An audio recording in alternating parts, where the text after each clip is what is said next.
Esto es un sonido de fe. Salmo 33, 22. Sea tu misericordia, oh Jehová, sobre nosotros, según esperamos en ti.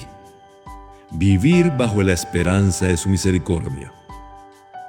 Este versículo cierra el Salmo 33 como una oración que brota de un corazón maduro en la fe. Después de declarar quién es Dios, cómo gobierna la historia, dónde no debe ponerse la confianza y en quién descansa la verdadera seguridad, el salmista eleva una petición sencilla, profunda y llena de esperanza. Sea tu misericordia sobre nosotros. No es un clamor desesperado, sino una declaración nacida de la confianza. No es una súplica basada en méritos humanos, sino una oración alineada con la gracia. Este texto nos enseña que la vida de fe no termina en afirmaciones doctrinales, sino en una dependencia diaria de la misericordia de Dios. Aquí se forma el carácter espiritual del creyente. Aprender a vivir no por lo que ve, sino por lo que espera en Dios. La expresión "sea tu misericordia" comunica una acción continua. No se trata de un acto aislado, sino de una cobertura constante.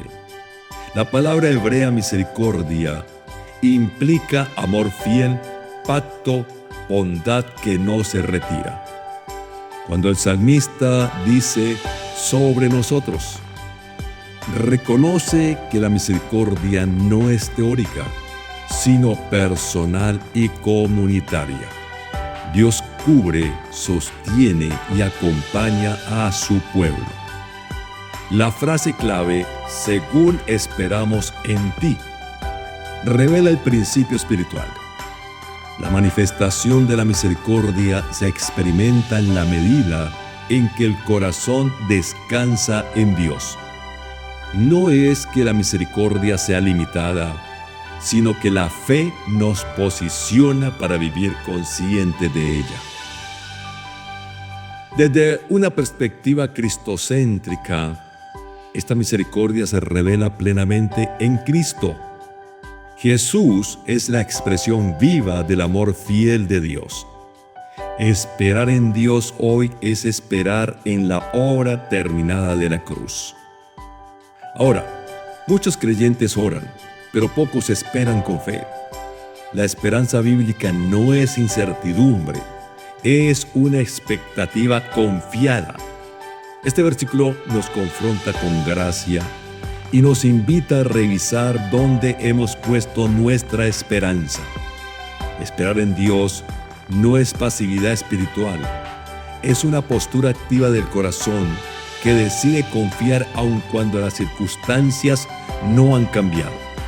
La misericordia de Dios no solo nos perdona, nos sostiene, nos corrige y nos guía.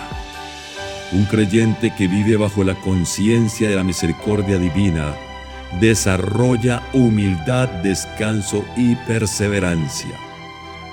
Algunos versículos relacionados. Lamentaciones 3, 22 y 23. Por la misericordia de Jehová no hemos sido consumidos. Salmo 137. Porque en Jehová hay misericordia y abundante redención. Hebreos 4:16.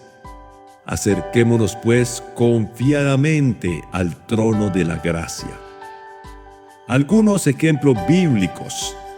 Israel en el desierto. A pesar de su debilidad, la misericordia de Dios los cubrió cada día con provisión y dirección.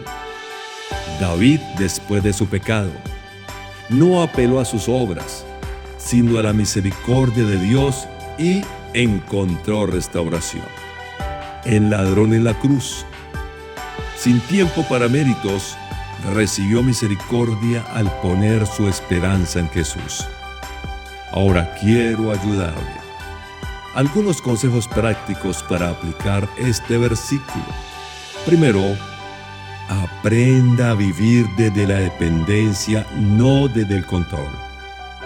La misericordia se experimenta cuando soltamos la autosuficiencia.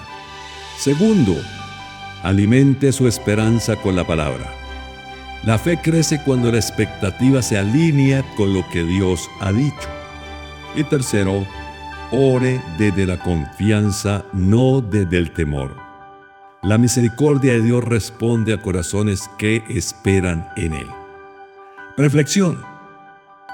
¿Estoy viviendo consciente de la misericordia de Dios o intentando sostener mi vida con mis propias fuerzas? ¿Qué área de mi vida necesita volver a descansar en su gracia? Hoy es un buen día para rendir cargas y volver a esperar en Él. Hagamos esta declaración. Señor, esperamos en ti. Tu misericordia nos cubre, nos sostiene, nos guía. No vivimos por vista, sino por fe. Descansamos en tu amor fiel y caminamos confiados en Cristo, nuestra esperanza eterna. Amén. Muchas bendiciones para todos.